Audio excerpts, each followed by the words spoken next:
Welcome all by my first podcast episode of the podcast Imperfections, a safe space for healing. I might not sound like it, but I'm quite nervous. But let's start off with an introduction.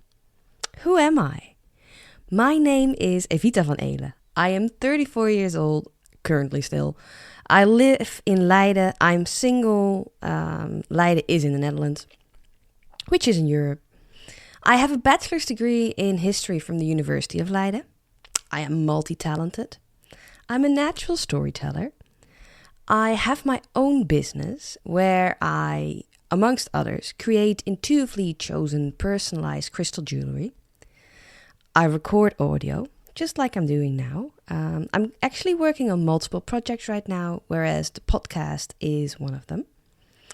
I hand paint anything from canvases, walls, clothing, objects. Well, you get the picture. I also work as a virtual assistant. I'm pretty good at getting projects back on track. Although, to be honest, I'd love to set them up properly from the start. I'm also writing a book and have several ideas for other books as well. Further than that, I love traveling and being outdoors. I love singing and dancing. I'm highly intuitive and I'm a light channeler. I currently work as a part-time office manager and I'm financially independent and stable. For all intents and purposes, it looks like I have my life pretty well together, you think. But what if I told you that in the last 20 years, I've had 5 burnouts and I've battled depression? That I've been fired from multiple jobs because I'm smarter than my boss? I've been on unemployment benefits at least 3 times. I've lost my dad. He died of cancer. I've been hit by a car and because of that, I have permanent whiplash complaints. I've been rejected from art school for not being artistic enough. I've started and quit human resources studies. I've ended an 8.5-year relationship. I found out that I'm a highly sensitive person, HSP for short, which means that I can get overstimulated on the senses, sight, sound, smell, taste, and touch fairly easily. I can feel really deeply and most of my emotions I experience in a very intense way. And to top it off, I can feel other people's emotions or emotional state. Furthermore, while I was already in Australia with my then partner, I turned out to be unqualified to immigrate to Australia. And to top this lovely list off, I've developed multiple food intolerances. So going out for dinner, yeah, that's not fun. Planning a date with a new person and either go out for dinner or have them cook for me, that gives me anxiety. So all of this has made my life pretty challenging. My point of this all is, not everything is as it seems, and you never know what someone had to go through to get where they are today. So don't judge a book by its cover. Don't get me wrong, we all do it.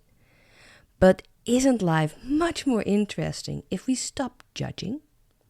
Ask open questions, listen, and keep an open mind?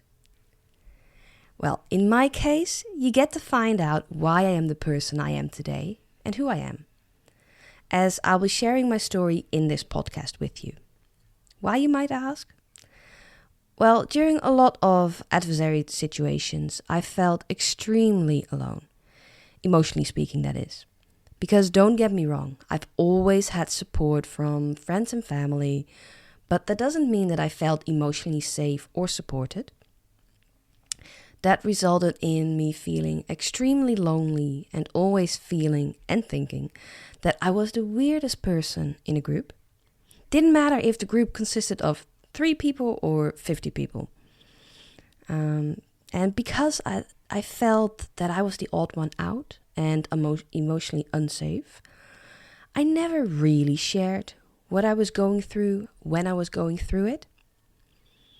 And to give full disclosure, yes, I've asked for help and I've sought and got professional help multiple times. I've seen and I've talked to multiple professionals. But until I privately hired a coach, I never truly felt heard and seen for who I am. In the end, I learned that I never truly felt safe enough to just be me, in all its good, bad, and ugly glory. You could say that I didn't know who I, Evita, truly was. And just as a side note, in the Netherlands, everyone has mandatory healthcare insurance, which ensures everybody has affordable or fully insured access to available healthcare facilities subsidized by the government. Currently, in a lot of fields, there are massive waiting lists, so it can be a while before you actually get the help that you need. So now more than ever, people are looking for outside help or privately help, which is less affordable and you're not insured for. But for me, the point in my life where I felt compelled to privately hire a coach was a little over 2 years ago. For me, it was, the life-defining moment where I had to acknowledge I'd hit rock freaking bottom, because I had to acknowledge that I could no longer work and properly function due to my second burnout in 4 years' time. 4 years previous to this life-defining moment, when I was also struggling with burnout, I had done literally everything I could think of to work on myself, to improve myself and get better. So I really thought that I was better and I was doing good. 4 years later, when I had to acknowledge that, I had to acknowledge mentally that what my body was already screaming at me for months on end, that I just flat out ignored. Up until the point where my body literally pulled the plug on me. So I had to acknowledge that I really wasn't okay and that I was experiencing another burnout. And this time it was even more intense than the previous ones. So you can imagine that I felt like an absolute failure for having another burnout in 4 years' time.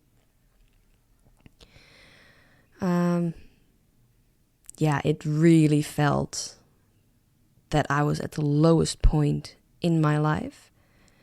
And trust me, in the last 15 years, I've been really low on a multiple number of occasions. But at this lowest point in my life, I firmly decided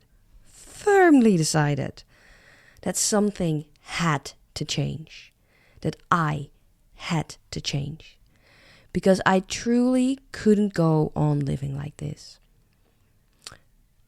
That's when I hired myself a coach and we went to work. The reason that I'm sharing all of this with you is because I want to create a safe space for healing and recognition for people in similar situations. I've battled a lot with anxiety and fear of judgment. And for me,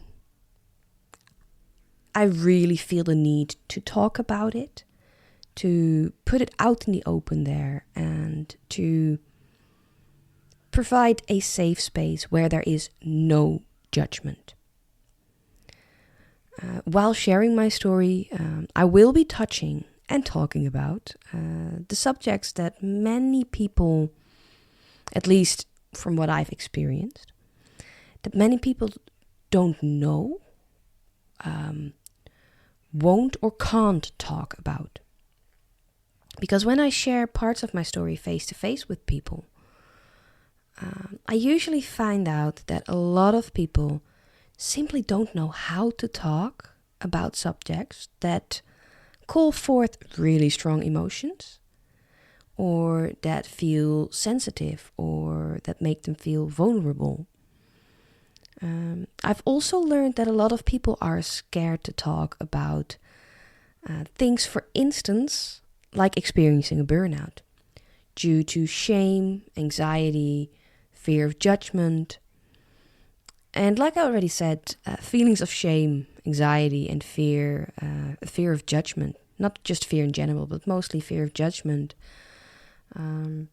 I've experienced those emotions way too intimately. And they've held me back, and they've made me feel extremely lonely and isolated. And guys, let's be honest, living on a planet with literally billions of people on it, it's an absolute tragedy and totally unnecessary to feel that way. So yes, this talking openly about subjects that might be sensitive or call forth strong emotions of anxiety, fear, doubt, pain, sorrow, and fear of judgment. Yeah, it's a subject that's really close to my heart. And the cycle of not talking about it is one that I want to break. So let's talk about it. And in this podcast, I'll be starting off with talking about myself, my own experiences. Because as you heard in the start, I have a couple of them. That wasn't a full list, but I have a couple of them, which give me enough substance to talk about. But I welcome any questions or input that you guys might have, or questions that you have, or things you want me to talk about, or things you're curious about or want my opinion on. Please let me know, because I am happy to answer them if I can. At a certain point, I would also love to do interviews and actually have conversations with people about these type of subjects, because it's the conversation that I want to get started, but in a safe, non-judgmental environment. So yeah, that's also why the title is Perfect Imperfections, a safe space for healing. And this was my introduction to it. I hope it piqued your interest enough to listen next time, where I will be diving a bit deeper in the subject of burnouts. See you next time.